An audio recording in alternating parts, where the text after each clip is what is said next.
வணக்கம். நீங்கள் ஒரு பிகினர் யூடியூபராக இருக்கீங்களா? இல்லை ஒரு சேனலை ஸ்டார்ட் பண்ணலாங்கிற ஐடியாவில் இருக்கீங்களா? நீங்கள் செய்ய வேண்டிய 3 முக்கியமான விஷயங்கள் பற்றி இந்த வீடியோவில் நம்ம பார்க்கலாம். முடிஞ்ச அளவுக்கு இந்த வீடியோ ஸ்கிப் பண்ணாமல் ஃபுல்லாக பாருங்கள். நானும் என்னால் முடிஞ்ச அளவுக்கு கண்டென்ட்டை ஷார்ட் அண்ட் கிறிஸ்பாக கொடுக்க ட்ரை பண்ணியிருக்கேன். அப்படி நீங்கள் ஸ்கிப் பண்ணாமல் பார்த்தீங்கன்னா இந்த சேனலோட அனலிட்டிக்ஸும் இம்ப்ரூவ் ஆகும், உங்களுக்கும் இன்ஃபர்மேஷன் முழுசாக கிடைக்கும். பொதுவாக யூடியூப்பில் சேனல் ஸ்டார்ட் பண்ணலான்னு வரவங்க பார்த்தீங்கன்னா 2 கேட்டகரியாக பிரிக்கலாம். ஒன்று மணி ஏர்ன் பண்ணணும்னு உள்ளவங்க, இன்னொன்று வெறும் பேஷனுக்காக ஒரு ஆடியன்ஸை க்ரியேட் பண்ணணும்னு உள்ளவங்க. உதாரணமாக பார்த்திங்கன்னா அவங்க ஆல்ரெடி ஒரு செலிப்ரிட்டியாக இருப்பாங்க, நல்ல ஒரு ப்ரொஃபஷனில் நல்ல ஒரு ஏர்னிங்கில் இருப்பாங்க. இருந்தாலும் யூடியூப் பிளாட்ஃபார்மில் ஒரு ஆடியன்ஸ் க்ரியேட் பண்ணுங்கிற ஒரே ரீசனுக்காக இந்த சேனலை க்ரியேட் பண்ணுவாங்க. அவங்க ரெகுலராக கண்டென்ட் போஸ்ட் பண்ண மாட்டாங்க. ஏன்னா இதுலேருந்து வரக்கூடிய ரெவன்யூ பேஸ் பண்ணி அவங்க இந்த சேனலை ஸ்டார்ட் பண்ணல. அவங்களோட மெயின் மோட்டிவ் ஒரு ஆடியன்ஸ் க்ரியேட் பண்ணுங்கிறது மட்டும்தான். நீங்கள் ஃபஸ்ட் கேட்டகரியில் இருக்கீங்க, யூடியூப்பில் மணி ஏர்ன் பண்ணலான்னு வந்திருக்கீங்க, இல்லை யூடியூப்பை ஒரு கரியராக சூஸ் பண்ணி உள்ளே வந்திருக்கீங்கன்னா தொடர்ந்து நம்ம சேனலை ஃபாலோ பண்ணுங்கள். இதில் அடுத்தடுத்து வரக்கூடிய வீடியோஸ் கண்டிப்பாக உங்களுக்கு யூஸ்ஃபுல்லாக இருக்கும். நீங்கள் செய்ய வேண்டிய முக்கியமான 3 விஷயங்கள்: planning, quality and consistency. One by one அடுத்தடுத்து நம்ம பார்த்துட்டே வரலாம். First, planning. நீங்கள் எதுக்காக இந்த சேனல் ஸ்டார்ட் பண்ணுறீங்க? இந்த சேனலோட மெயின் அப்ஜெக்டிவ் என்ன? இதில் எது மாதிரியான கண்டென்ட்டை நீங்கள் ரெகுலராக போஸ்ட் பண்ண போகிறீங்க? இது மாதிரியான எல்லா விஷயங்களையும் ஒரு பிளானாக ஒரு நோட் புக்கில் எழுதி வைங்க. அப்படி நீங்கள் எழுதி வச்சிங்கன்னா இதில் இருக்கக்கூடிய ப்ளஸ் அண்ட் மைனஸை உங்களால் ஸ்டார்டிங்கில் ஈஸியாக அனலைஸ் பண்ண முடியும். இந்த பிளானிங்கில் இன்னொரு முக்கியமான ஒரு விஷயம் என்னென்னா, உங்கள் வீடியோக்கான கண்டென்ட் எங்கேருந்து சோர்ஸ் பண்ண போகிறீங்க, அதாவது ரெஃபரன்ஸ் எங்கேருந்து எடுக்க போகிறீங்கன்றதை நீங்கள் ஃபஸ்ட்டே டிசைட் பண்ணி ஆகணும். அந்த ரெஃபரன்ஸ் மற்ற யூடியூப் சேனல்ஸாக இருக்கலாம், இல்லை புக்ஸாக இருக்கலாம், இல்லை ஆர்டிகல்ஸாக இருக்கலாம். முடிஞ்ச அளவுக்கு மல்டிபிள் சோர்ஸை நீங்கள் ஃபஸ்ட்டே டிசைட் பண்ணுறது நல்லது. அப்படி நீங்கள் டிசைட் பண்ணலன்னா ஒரு 4-5 வீடியோஸ் போஸ்ட் பண்ணதுக்கப்புறம் என்ன கண்டென்ட் போஸ்ட் பண்ண போகிறோன்னு தெரியலன்னு நீங்கள் ஸ்டக் ஆகி நிற்பீங்க. ஸோ அதை அவாய்ட் பண்ணணுச்சுன்னா ஃபஸ்ட்டே நீங்கள் தேவையான விஷயங்களை தெளிவாக பிளான் பண்ணுங்கள்.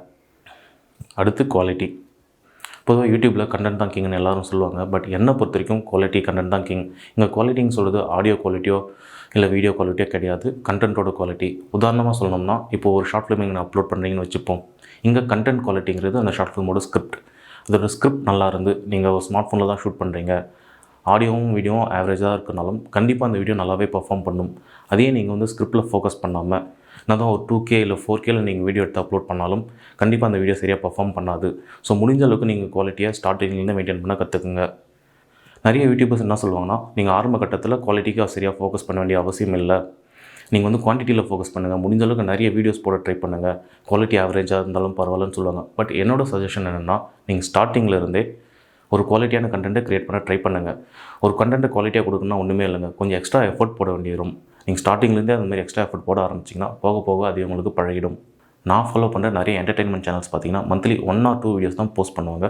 பட் அந்த 1 or 2 வீடியோவும் பல மில்லியன் வியூஸ் போகும். அது காரணம் என்னென்னு பார்த்தீங்கன்னா, அந்த வீடியோட குவாலிட்டி, அதுக்கான அவங்க போட்டிருக்கிற எஃபர்ட். ஸோ நீங்களும் முடிஞ்ச அளவுக்கு ஸ்டார்டிங்லேருந்தே ஒரு குவாலிட்டியான கண்டென்ட்டை கொடுக்க ட்ரை பண்ணுங்கள். 3வது, கன்சிஸ்டன்சி.